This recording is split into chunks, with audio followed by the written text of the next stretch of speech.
Feedback is so important.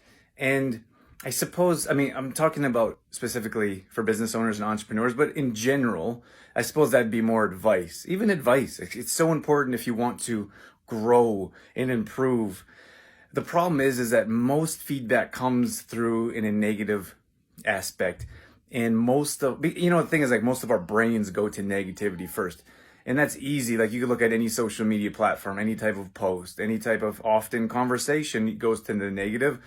But if you put looking at a post in particular, far more conversations happen around negativity than positivity, which is unfortunate. But if you could find someone to offer you valuable advice, it will be invaluable to help you improve your business or life. The problem is finding those people that don't just come at you negatively and actually have an honest opinion that's helpful. The problem is even the negative think they're helpful.